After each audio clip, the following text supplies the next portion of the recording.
Hello पिला माने welcome you all to प्रयास क्लासेस। आशा करुच्ची तुम पढ़ापढ़ी बहुत भलरे चलती। आस आज आम इंडियन पॉलिटर गोटे इंपोर्टाट चैप्टर जोटा हूँ प्रिएम्बुल ता उपरे टॉप 40+ एमसीक्यू डिस्कसन करवा। ए डिस्कसन पर तुम यही चैप्टर निजक कॉन्फिडेंट निश्चय फिल कर आगामी परीक्षा यही चैप्टर जहाँ भी क्वेश्चन आसो तार ठीक उत्तर देवा समर्थ हो। देखा प्रिएम्बुल ताले कौन? प्रिएम्बुल हूँ आमे ताको ओडिया रे कहिले प्रस्तावना कहिबा बा प्राक कथन बा मुखबंध कहिबा।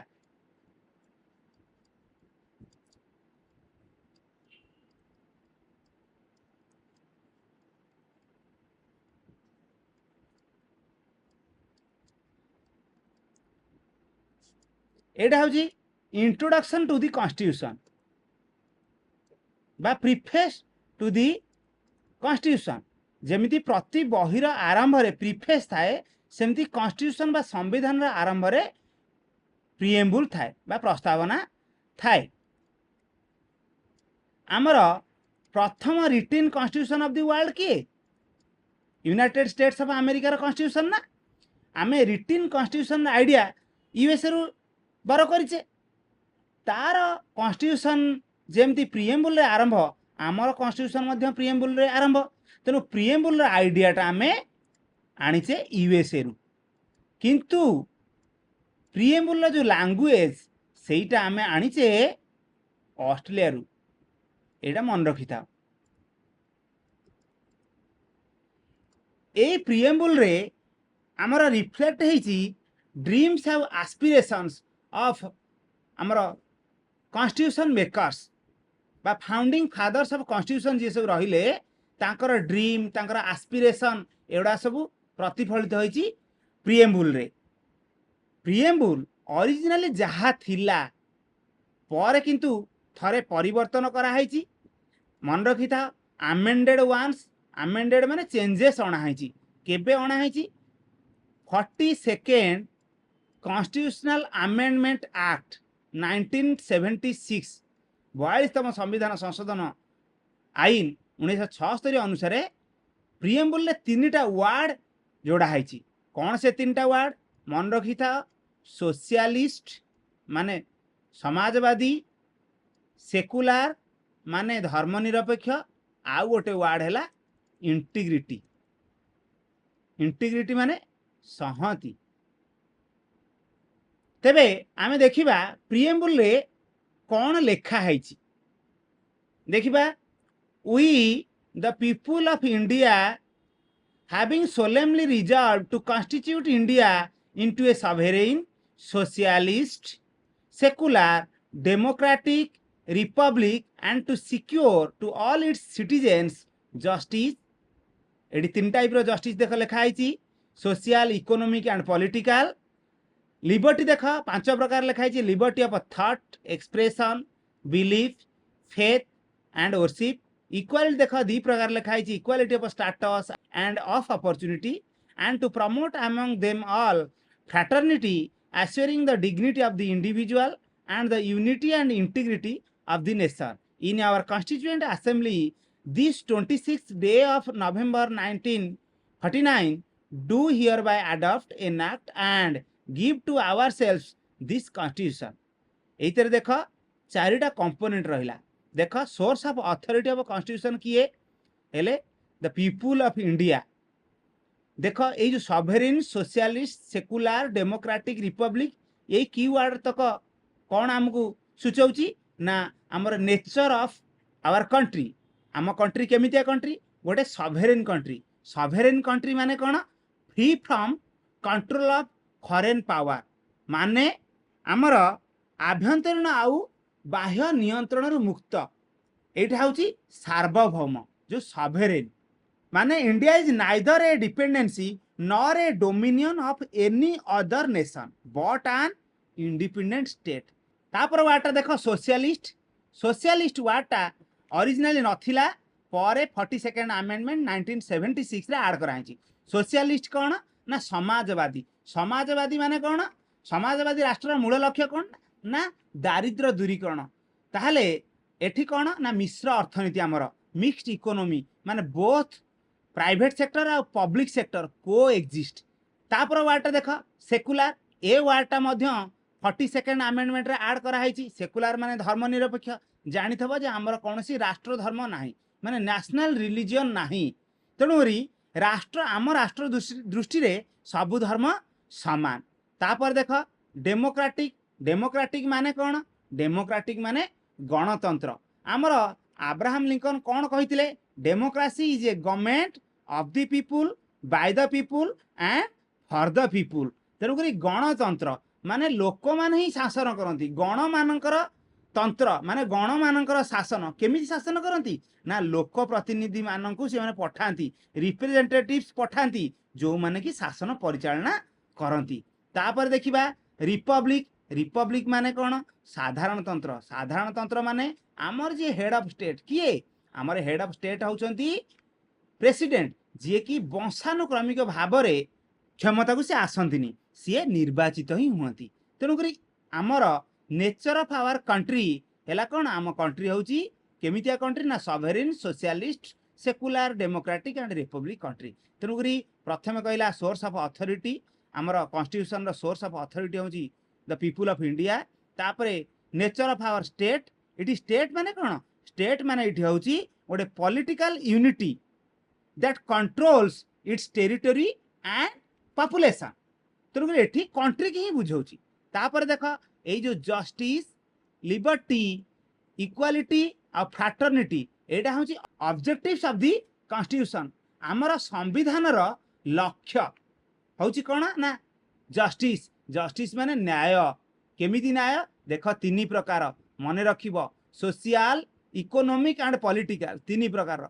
लिबर्टी, लिबर्टी देख केते प्रकार? 5 प्रकार। Thought, expression, belief, faith and worship. तेणुक आग जस्टिस, तापर लिबर्टी, तापर इक्वालिटी समानता केमितिया? ऑफ स्टेटस एंड अपॉर्चुनिटी, 2 प्रकार। And to promote among them कौन ना फ्रैटर्निटी, जोटा कि आश्योर करिबा the dignity of the individual. आउ गोटे जिनस 4टा कंपोनेंट गोटे गला सोर्स ऑफ अथॉरिटी, गोटे गला आउ गोटे ला नेचर ऑफ स्टेट, आउ गोटे ला ऑब्जेक्टिव्स ऑफ कॉन्स्टिट्यूशन, ए जो जस्टिस, लिबर्टी, इक्वालिटी और फ्रैटर्निटी। आउ गोटे ला डेट ऑफ एडॉप्शन, केबे एडॉप्ट करा गला ना नवेम्बर 26, 1949। ओडिया वर्सन आमर देखि दियो।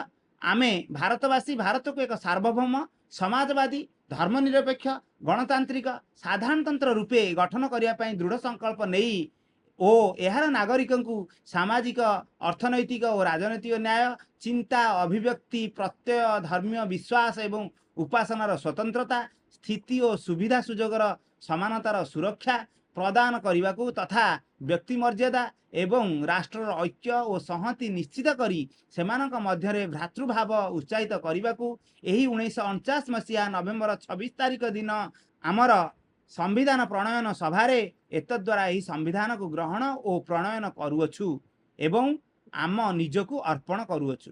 कहली तो 42nd आमेंडमेंट रे यही सोशलिस्ट वार्ड, यही सेकुलर वार्ड, आ गोटे रहीगला एठी रहिला इंटीग्रिटी जोड़ा संहति, यही 3टा वार्ड ही ऐड कराई। तेबे आ डेरी कहीं देखिबा प्रथम क्वेश्चन कौन अछि? The part of the constitution that reflects the mind and ideals of the famers is. Option तुम सामने रे कौन ऑप्शन अछि? डायरेक्टिव प्रिंसिपल्स, फंडामेंटल राइट्स ना प्रिएम्बुल ना सिटीजनशिप। कौन हबो? हमर प्रिएम्बुल रे ही रिफ्लेक्ट हेची। हमर जो फाउंडिंग फादर्स ऑफ कॉन्स्टिट्यूशन रहिले तांकर ड्रीम्स, तांकर एस्पिरेशंस, तांकर माइंड, तांकर आइडियल्स एवडा सब रिफ्लेक्ट हेची। देखिबा परवर्ती प्रश्न 2 number, which is the soul of the Indian constitution? किए इंडियन कॉन्स्टिट्यूशन रो सोल? सोल माने आत्मा। आत्मा किए? आत्मा हूँ ऑप्शन देखा चूज करिबा fundamental rights, preamble, directive principles of state policy ना 10 शेड्यूल। कौन कल? जदि तुम्हें बी ऑप्शन टा करूछ ताहले ठीक अछि। आमर प्रिएम्बुल हूँ soul of the Indian constitution. एटा आमर किए कहिथिले? आमर कहिथिले पंडित ठाकुर दास भार्गव। पंडित ठाकुर दास भार्गव।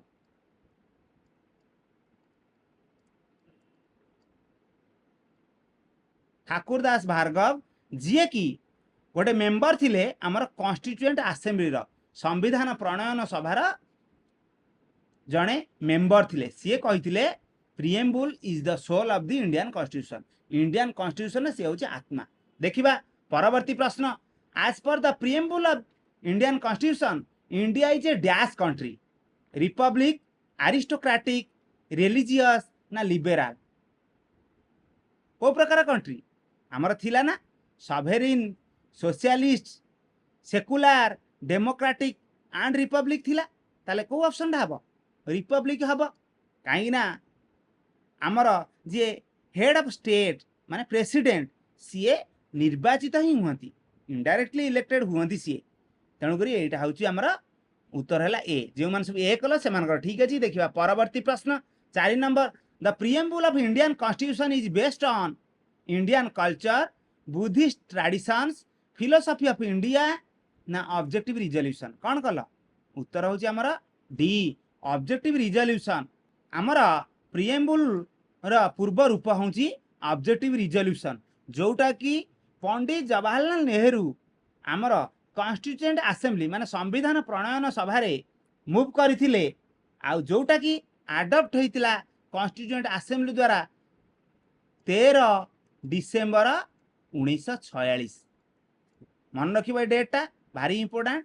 देखिबा next question 5 number the preamble to Indian constitution is based on the objective resolution introduced by एबे कहिल ना ऑप्शन भितर को ऑप्शन ठीक हबा मिस्टर राजेंद्र प्रसाद हबा ना मिस्टर जवाहरलाल नेहरू हम ना मिस्टर बी.आर. आंबेडकर ना मिस्टर वल्लभ भाई पटेल उत्तर कौन कल यदि बी करूच ताले ठीक अच्छे। देखिए next question the preamble to the constitution of India is based on the objective resolution moved by Jawaharlal Nehru in the constituent assembly on को डेट 4 नवेम्बर 1946 ना 13 डिसेम्बर 1946 ना 29 अगस्त 1947 ना 14 फेब्रुआरी 1945 कौन कल एबे जस्ट कहली उत्तर हूँ आम बी जो मैंने सब बी कर ठीक अच्छे 13 डिसेम्बर 1946 रे एटा आडप्ट होता आमर कॉन्स्टिट्यूएंट असेंबली द्वारा ये प्रश्नटी एसएससी जीडी आसला। देखिबा next question 7 number which of the following words is not mentioned in the Indian constitution रे को वर्ड रो उल्लेख नहीं फेडरलिज्म सेकुलर सोशलिस्ट रिपब्लिक आम ए प्रिएम्बुल देखिले ना India is A sovereign socialist secular democratic and republic country बोली नेचर ऑफ आमर India our Motherland जो कही से सॉवरेन सोशलिस्ट सेकुलर डेमोक्रेटिक आउ रिपब्लिक कथा कही ताले फेडरलिज्म कथा कही नथिला तेणु यही वार्ड मेंशन ही नहीं। देखिबा next question which of the following terms is not mentioned in the preamble of the constitution of India option कौन सबू इक्वालिटी फ्रैटर्निटी सॉवरेनिटी इगालिटेरियनिज्म कौन कल जो डी करूच ताले ठीक अच्छे। इगालिटेरियनिज्म कौन ना जो डॉक्ट्रिन कहे जे all people are equal and deserve equal rights and opportunities यही वार्ड मेंशन ही नहीं आमर प्रिएम्बुल रे। देखिबा next question 9 number how many times was the preamble of the Indian constitution amended so far option 2 1 3 4 कौन कल जब तुम्हें बी करूच ताले ठीक अच्छे थरे ही अमेंड कराई अमेंडमेंट कौन अमेंडमेंट माने चेंज संशोधन परिवर्तन अणाई केते थर थरे ही कराई केबे 1976 मसीह 42तम माने 42nd कॉन्स्टिट्यूशनल अमेंडमेंट एक्ट संविधान संशोधन आईन या द्वारा 3टा वार्ड कौ 3टा वार्ड ना सोशलिस्ट जो आम पढ़ुले सोशलिस्ट सेकुलर आउ इंटीग्रिटी यही 3टा वार्ड जोड़ाला प्रिएम्बुल आगुरी नथिला। यही प्रश्न देख आमर आसला ओडब्ल्यूएससी बीएसएसओ 2022 एग्जाम रे। देखिबा परवर्ती प्रश्न 10 number the preamble of the constitution was amended by the dash constitutional amendment act option 44th 42nd 52nd ना 56th एबे कहल ना केतेतम संविधान संशोधन आईन द्वारा प्रिएम्बुल टाको आमेंड कराइथिला 42तम 42nd कॉन्स्टिट्यूशनल अमेंडमेंट एक्ट नहीं एटा एसएससी एमटीएस 2019 रे आस्तिला ए क्वेश्चन टा देखिबा next question 11 number in which of the following years was the preamble of the Indian constitution first amended आमे तो एबे कहिले 42nd कॉन्स्टिट्यूशनल अमेंडमेंट एक्ट द्वारा हैला किंतु को मसिया एबे कहिची ऑप्शन रु देख मने पड़ जिवो 1968 1955 ना 1976 ना 1988 उत्तर कौन कल जदि सी करूच 1976 करूच ताहले ठीक अछि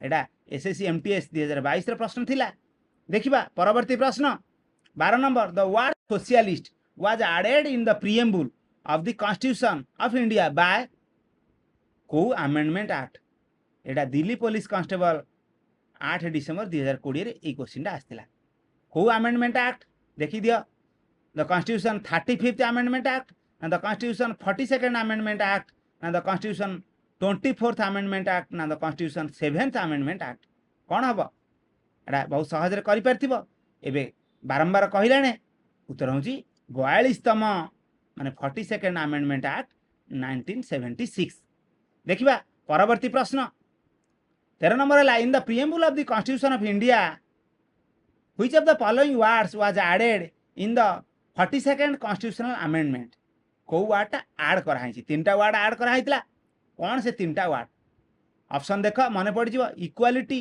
लिबर्टी फ्रैटर्निटी ना सेकुलर कौन उत्तर उत्तर होची हमरा डी जे मन डी कले से मानकर ठीक अछि काहे ना कौन से तीनटा वर्ड थिला ना सोशलिस्ट सेकुलर आउ इंटीग्रिटी सेकुलर आउ इंटीग्रिटी एई तीनटा वर्ड ऐड करा हैतला देखिबा next question 14 number the preamble to the constitution of India was amended by the 42nd amendment act and inserted the following words in the existing preamble आगर जो existing प्रिएम्बुल थिला हेतरे को वर्ड ऐड कला बेली ए प्रश्न रे हम पचारछि ऑप्शन ए रे अछि sovereign socialist secular and democratic B रे अछि socialist and secular C option अछि इंटीग्रिटी और लास्ट ऑप्शन अछि सोशलिस्ट सेकुलर एंड इंटीग्रिटी को उत्तरटा ठीक उत्तर होची हमरा डी एबे कहिल ना पूर्व क्वेश्चन रे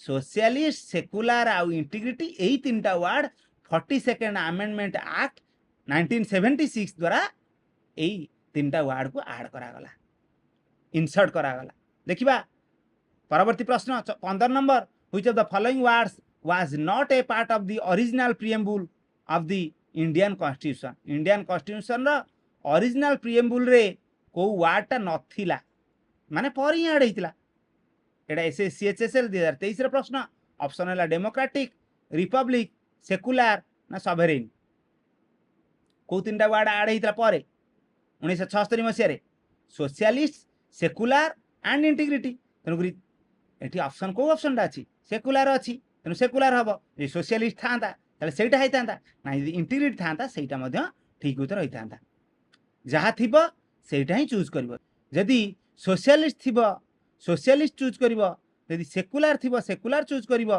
ना यदि इंटीग्रिटी थिबो ताले इंटीग्रिटी चूज करबो देखिबा next question 16 number the preamble to the constitution of India indicates that the source of the constitution is source किए जो कहतली सोर्स ऑफ अथॉरिटी किए लोकसभा ना प्रेसिडेंट ऑफ इंडिया ना राज्यसभा ना पीपुल ऑफ इंडिया उत्तर होजी जे सब डी कले से मानकर ही ठीक अछि पीपुल ऑफ इंडिया होचंदी सोर्स ऑफ अथॉरिटी कॉन्स्टिट्यूशन रो सोर्स ऑफ अथॉरिटी होचंदी पीपुल माने भारतवासी देखिबा next question 17 number the constitution of India derives its ultimate authority from option है the supreme court of India the parliament of India the people of India the president of India कौन करबो उत्तर सी निश्चय तुम करथिबो जे सब सी कले से मानकर ठीक अछि काइना अल्टीमेट अथॉरिटी कॉन्स्टिट्यूशन कोडी डिराइव करूची ना पीपुल ऑफ इंडिया ठरू देखो ओडब्ल्यूएससी बीएसएसओ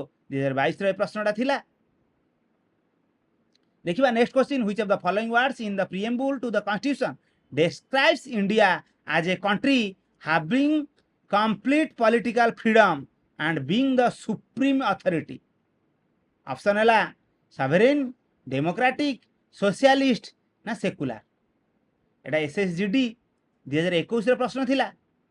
कौन कल जे तुम सॉवरेन करुच ताले ठीक अच्छे कहीं सेकुलर तो धर्मनिरपेक्ष, ये तो धर्मनिरपेक्षता कथा किसी कहूनी कौच India as a country having complete political freedom माने फ्रीडम माने free from any foreign power नहीं एटा कथा कहूँ and being the supreme authority ताले हम आमर कौन सॉवरेन माने सार्वभौम।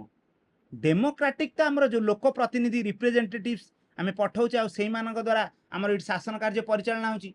सोशलिस्ट कौन जो आमर मिक्सड इकोनॉमी अच्छी माने बोथ पब्लिक सेक्टर आउ प्राइवेट सेक्टर को एक्जिस्ट करुच्ची नहीं तेणु उत्तर है आमर ए सॉवरेन। देखुच वार्ड रु केमती प्रश्न पचारुची देखिबा next question 19 number which of the following terms in our preamble means behaving as if we are members of the same family. आमे एका फैमिली मेंबर को टर्मटा आमर एटा ही मीन करुची।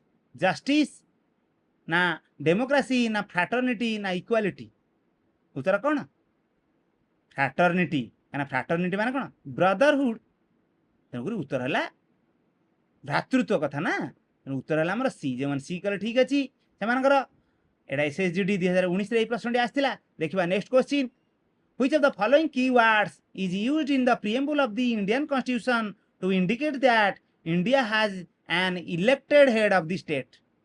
Elected head of the state को वाटा आमर को कीवर्डटा एया इंडिकेट करुची रिपब्लिक सेकुलर इंटीग्रिटी ना सोशलिस्ट। देख सोशलिस्ट एबे कहली मिक्सड इकोनॉमी कथा मिश्र अर्थनीति माने बोथ पब्लिक सेक्टर और प्राइवेट सेक्टर एका बेले एक्जिस्ट करती। इंटीग्रिटी है कौन अखंडता बा संहति तेणु ये दुईटा तो नुहे सेकुलर तो धर्मनिरपेक्ष यहाँ भी कटिगला तेणु उत्तर कौन रिपब्लिक साधारणतंत्र माने elected head of the state किए से प्रेसिडेंट माने आमर ये वंशानुक्रमिक नीति रे ये जो हेड ऑफ द स्टेट से शासन को शासन क्षमता को आसती नहीं से निर्वाचित हुअंती से होउछन हमर प्रेसिडेंट। देखिबा next question 21 number which term in the preamble of the Indian constitution implies that India is neither a dependency nor a dominion of any other nation but an independent state। देख option अच्छी justice Republic sovereign ना democracy. ओडब्ल्यूएससी CGL 2022 प्रश्न कौन कल sovereign ही ठीक उत्तर हम सार्वभौम माने free from control of any foreign power तेणुक India is neither a dependency यही टर्मटा सॉवरेन टर्मटा सार्वभौम जो सेटा एटा को मीन करुच्ची। India is neither a dependency India कहा ऊपर डिपेंडेंट नुहे nor a dominion of any other nation but an independent state. ये हूँ आमर गोटे इंडिपेंडेंट स्टेट। एटी स्टेट माने कौन स्टेट माने भावुच कि राज्य ना स्टेट माने हूँ गोटे पॉलिटिकल आमर unit that has control over it's territory and population. तेणु ये आमर मीन करुच्ची जे नेशन बा कंट्री की मीन करुच्ची स्टेट। देखिबा next question 22 number in the preamble of the Indian constitution dash assures the dignity of the individual. Option है liberty ना fraternity ना equality ना जस्टिस। एटा एसएससी एमटीएस 2022 प्रश्न थिला आमे पढ़ी ना प्रिएम्बलटा ताले कौन उत्तर हम आमर हम फ्रैटर्निटी कहीं लिखाई कौन एट देख लिखाई fraternity assuring the dignity of the individual. ताले किए एश्योर कला जो मर्यादा प्रति इंडिविजुअल फ्रैटर्निटी माने भ्रातृत्व समस्ते भाई भाई नहीं ताले जो मैंने सब बी कले से ठीक अच्छे। देखिए next question 23 number the preamble of the Indian constitution is borrowed from the constitution of. Option है यूएसएसआर माने प्रेजेंट रूसिया आ गोटे कहला कनाडा आ ब्रिटेन आ गोटे कहला यूनाइटेड स्टेट्स ऑफ अमेरिका। एटा एसएससीएचएसएल 2022 प्रश्न थिला आमे कहूतिले ना प्रथम रिटन कॉन्स्टिट्यूशन कहार USA United States of America तार जेमती कॉन्स्टिट्यूशनटा प्रिएम्बल आरंभ आमर भी कॉन्स्टिट्यूशन प्रिएम्बल आरंभ तेणु प्रिएम्बल आइडिया आमे ताठारु ही बरो करछे माने यूएसए ठारु ताने उत्तर है आमर United States of America. 23 number उत्तर है आमर डी जो मैंने सब डी कर ठीक अच्छे। देखा परवर्ती प्रश्न 24 number the language and ideals of the preamble of Constitution of India are influenced or borrowed from which of the following constitution or constitutions? Option अच्छी the USA France and Australia किंतु option A रे अच्छी only USA and France. Second option अच्छी only France and Australia. Third option अच्छी all माने USA France और Australia. Last D option अच्छी only USA and Australia. कौन कल डी कर ठीक अच्छे। आइडियाल बा प्रिएम्बल आइडिया एबे पूर्व क्वेश्चन रे कहले सेटा आमे यूएसए रु बारो करचे किंतु लैंग्वेज केमिति हबो प्रिएम्बल सेटा आमे बारो करचे ऑस्ट्रेलिया रु। तेनु उत्तर होची यूएसए एंड ऑस्ट्रेलिया। तेनुकरी डी ऑप्शन टा only I and triple I माने यूएसए एंड ऑस्ट्रेलिया एटा ही ठीक उत्तर। देखिबा परवर्ती प्रश्न 25 number fill in the blank using words contained in the preamble to the Constitution of India. We dash having solemnly resolved to constitute India into a sovereign, socialist, secular, democratic republic and to secure to all its citizens कौन रहिबो ए dash रे हमर कौन रहिबो the supreme court the Indian parliament the central government ना the people of India. एडा NTPC रे आस्तिला 2022 रे उत्तर कौन हम we the people of India. तेणु उत्तर हूँ आम डी जो मैंने सब डी कले से ठीक अच्छे। देखा next question the words we the people included at the beginning of the preamble to the Indian constitution are borrowed from the constitution of option है यूएसए यूके कनाडा ना ऑस्ट्रेलिया। कौन कल जदि यूएसए करुच ए करुच ताली ठीक अच्छे कहीं आम प्रिएम्बल आइडिया यूएसए ठारू बोरो करथिले।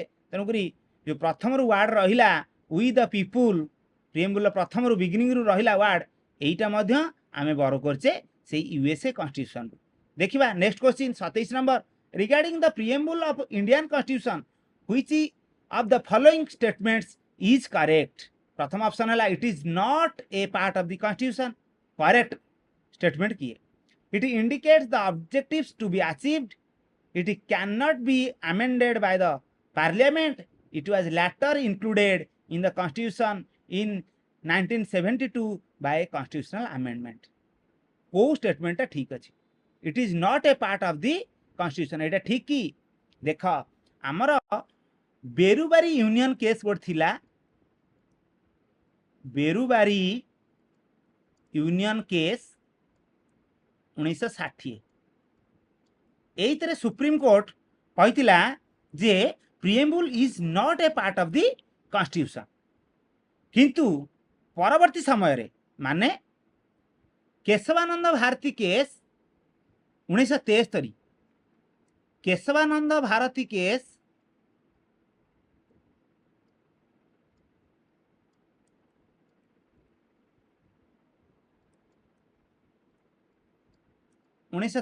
रे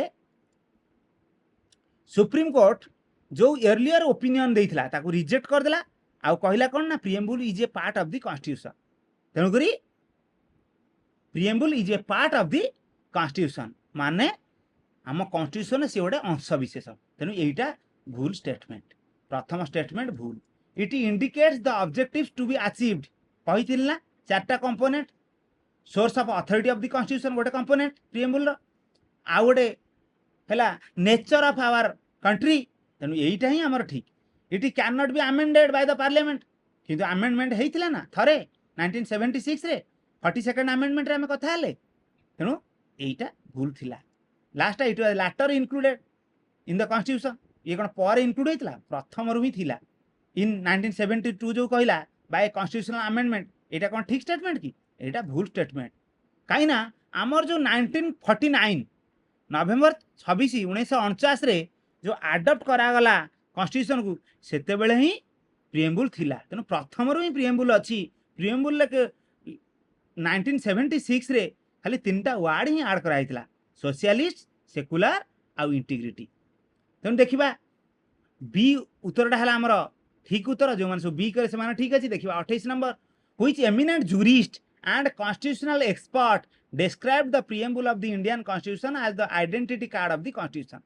किए प्रिएम्बल टाको डिस्क्राइब करथिले identity card of the constitution बोली संविधान रा परिचय पत्र बोली ऑप्शन है सार अर्नेस्ट बार्कर ना के एम मुंशी ना डॉक्टर बी आर आंबेडकर ना एन ए पल्खीवाला उत्तर कौन डी ऑप्शन टा ठीक एन ए पल्खीवाला सी कही कॉन्स्टिट्यूशन रो आइडेंटिटी कार्ड होची प्रिएम्बुल एटी गोटे जिनस मन रखी था के एम मुंशी कही प्रिएम्बुल को horoscope of our constitution horoscope माने कौन जातक ये कही हॉरोस्कोप ऑफ कॉन्स्टिट्यूशन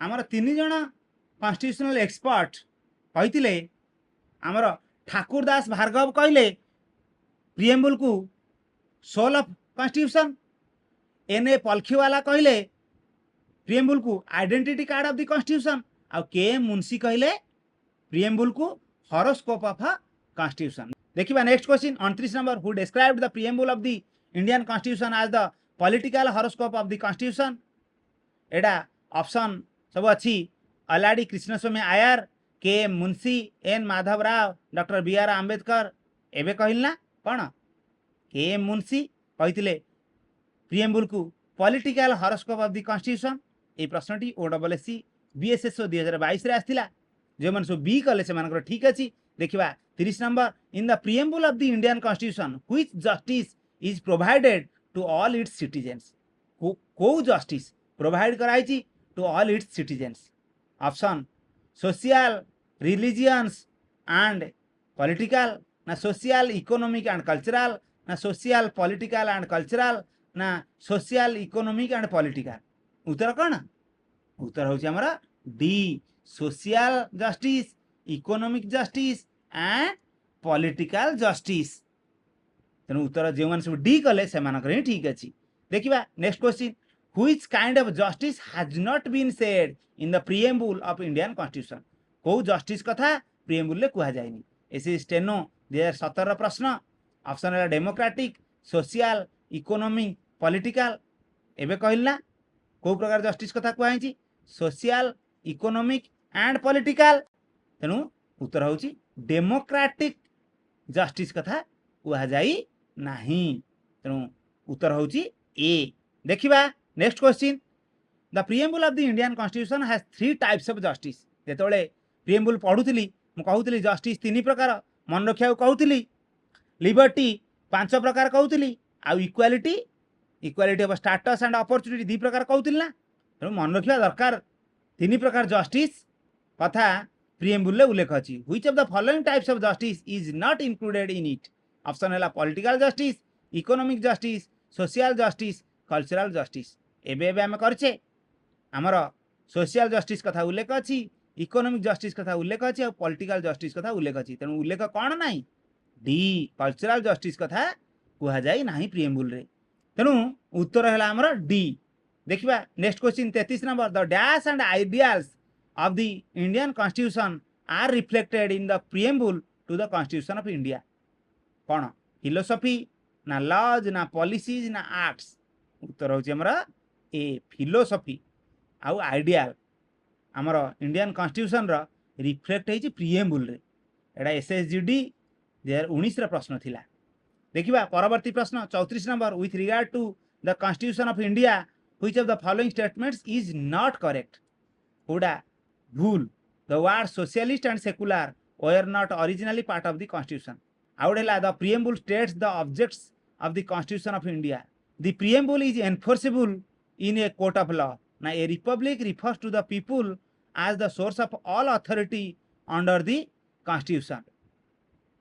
देखा सोशलिस्ट सेकुलर आ इंटीग्रिटी ये 3टा वार्ड ओरिजिनल नथिला पर ऐड कराई तेणु ये 2टा वार्ड कथा कही ओरिजिनल नथिला तेणु ठीक अच्छी एटा ठीक अच्छी the preamble states the objects of the constitution of India objectives कौन माने ऑब्जेक्टिव्स टू बी अचीव्ड लक्ष्य संविधान लक्ष्य सेटा उल्लेख प्रिएम्बुल रे अच्छी तेणु यहीटा मध्य ठीक अच्छी आउ रहा a republic refers to the people as the source of all authority under the constitution source of all authority किए पीपुल ना प्रिएम्बुल रे उल्लेख अच्छी वी द पीपुल तेणुक यहीटा ठीक अच्छी तेणु भूल किए तेणु जो मैंने सब सी कले सहीटा ही ठीक माने सहीटा एक्चुअली से स्टेटमेंटा भूल अच्छी the preamble is enforceable in a court of law यहीटा भूल कहीं प्रिएम्बुलटा not enforceable in a court of law माने ताकू लागू करहब नाही माने प्रिएम्बुल इज नॉन जस्टिसेबल एडा एनफोर्सेबल नुह नॉट एनफोर्सेबल होता आउ सेटा होची नॉन माने नॉन जस्टिसेबल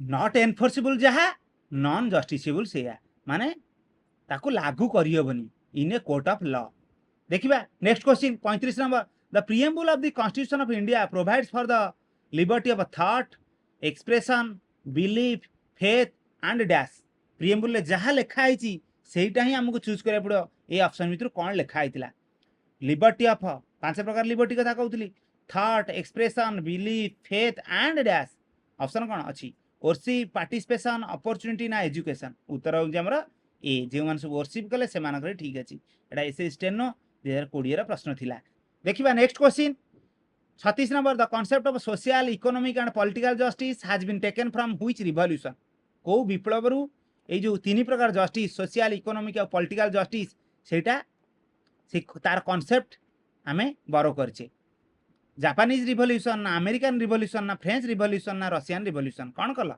उत्तर होची हमर रूस विप्लव माने रशियन रिवॉल्यूशन जोटा कि 1970 रे हेतिला सेहितिरु आमे एई सोशल इकोनॉमिक आउ पॉलिटिकल जस्टिस रो कॉन्सेप्ट नैचे देखिबा next question the ideals of liberty equality and fraternity in our preamble has been taken from the को रिवॉल्यूशन एटी जस्टिस नेले रशियन रिवॉल्यूशन रो किंतु लिबर्टी इक्वालिटी और फ्रैटर्निटी एटा आमे को रिवॉल्यूशन नेले फ्रेंच रिवॉल्यूशन ना ग्लोरियस रिवॉल्यूशन ना रशियन रिवॉल्यूशन ना अमेरिकन रिवॉल्यूशन उत्तर कौन कला जे फ्रेंच रिवॉल्यूशन करूच ताहले ठीक अच्छी फ्रेंच रिवॉल्यूशन आमर 1789 रे हेइथिला सेही फ्रेंच रिवॉल्यूशन रु फरासी विप्लव रु आमे लिबर्टी इक्वालिटी और फ्रैटर्निटी रो आइडियल नैचे तेणु 37 नंबर है ए देखिए परवर्ती प्रश्न 38 number which of the following is और are the types of equality that is mentioned in the preamble of Indian constitution option है सोशल इकोनॉमिक पॉलिटिकल स्टेटस और अपॉर्चुनिटी प्रथम ऑप्शन रे कहूची प्रथम तीनटा माने सोशल इकोनॉमिक और पॉलिटिकल इक्वालिटी नहीं सेकंड ऑप्शन रे कहूची सोशल आउ थर्ड माने पॉलिटिकल और लास्ट माने अपॉर्चुनिटी थर्ड ऑप्शन रे कहूची status and opportunity last option रे कहूची प्रथम चार्टा माने social economic political and status equality केते प्रकार रो आमे जस्टिस सिना 3 प्रकार रो लिबर्टी सिना 5 प्रकार रो किंतु इक्वालिटी केते प्रकार रो कहितली equality of status and equality of opportunity 2 प्रकार रो आईबी एंड भी को ऑप्शन अछि सी ऑप्शन रे तो जो मान सी कले से मानकर ठीक अछि देखिबा next question 39 the correct sequence of assurances given in the preamble of Indian constitution is कौन सब ऑप्शन अच्छी ना जस्टिस इक्वालिटी फ्रैटर्निटी लिबर्टी ना सेकंड ऑप्शन अच्छी liberty equality justice fraternity third option अच्छी justice liberty equality fraternity last option अच्छी equality justice liberty fraternity कौन कला आमर जस्टिस रु आरंभ ना कहीं 3 प्रकार जस्टिस तापर लिबर्टी 5 प्रकार तापर इक्वालिटी होची कौन 2 प्रकार equality of status and opportunity तापर शेषक रहा फ्रैटर्निटी यही 3टा ऑप्शन रे शेषक तो फ्रैटर्निटी अच्छी किंतु प्रथम आरंभ हम जस्टिस तापर लिबर्टी तापर इक्वालिटी तापर फ्रैटर्निटी तेणु उत्तर होची सी जो मैंने सी करछे से ठीक अच्छी देखिबा next question 40 number in which case of 1973 the supreme court corrected its previous decision and said that the preamble is a part of the constitution Berubari union versus unknown ना सेकंड ऑप्शन अच्छी Kesavananda Bharati versus state of Kerala third option अच्छी people's union for civil liberties versus union of India ना common cause versus union of India कही आमर Berubari union case रे supreme court कही preamble is not a part of the constitution तेणु प्रथम option टा ठीक नुहे पर किंतु चेंज कला 1973 मसीहार जो केशवानंद भारती केस तेणु यहीटा ही ठीक उत्तर बी ऑप्शन टा ठीक।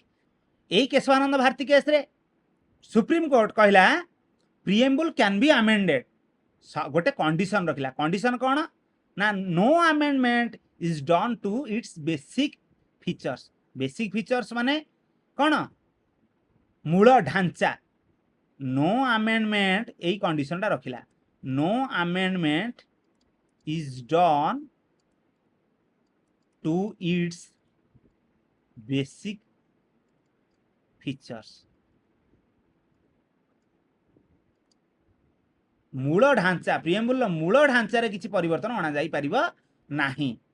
देखिबा परवर्ती प्रश्न 41 number the famous Kesavananda Bharati 1973 case was associated with which of the following issues appointment of the जजेस ऑफ द सुप्रीम कोर्ट ना creation of Goa as a state ना अमेंडेबिलिटी ऑफ द प्रिएम्बुल ना abolition of directive principles of state policy. एटा Delhi police constable रे 2020 रे प्रश्नटी आस्थिला एबे कहली केशवानंद भारती केस रे सुप्रीम कोर्ट कौन कहला preamble is a part of the constitution आउ preamble can be amended subject to the condition that no amendment is done to its basic features बा बेसिक स्ट्रक्चर्स मूल ढांचार किसी परिवर्तन अणा जीव नाही तेणुकर उत्तर हवा आमर सी अमेंडेबिलिटी ऑफ द प्रिएम्बुल जो मैंने सी कले से मानकर ठीक अच्छी। देखिबा परवर्ती प्रश्न in which of the following cases did the supreme court of India pronounce the theory of the basic structure of the constitution. Option है केशवानंद भारती केस 1973 ना गोलकनाथ केस 1967 ना मिनर्वा मिल्स केस 1980 ना स्वर्ण सिंह केस 1989। एबे कहली ना कौन कहली केशवानंद भारती केस रे कहला preamble is a part of the constitution आउ प्रिएम्बुल को अमेंड करियो किंतु गोटे condition no amendment is done to its basic structure बा बेसिक फीचर्स नहीं तेणु उत्तर हूँ आमर ए। आमर सबुतक प्रश्नर डिस्कसन आम कर सारी आशा कर भिडियोटी भल लगी जदि भल लगी ताहले कौन कर गोटे लाइक ही करदेव ना आउ निज सांग मानू ये भिडियोटी शेयर ही करदेव कहीं तुम्हें निज सांग मान केयर ही करुव आउ एते समय जाए मो सहित रहिल तेणु तुमको अशेष अशेष धन्यवाद।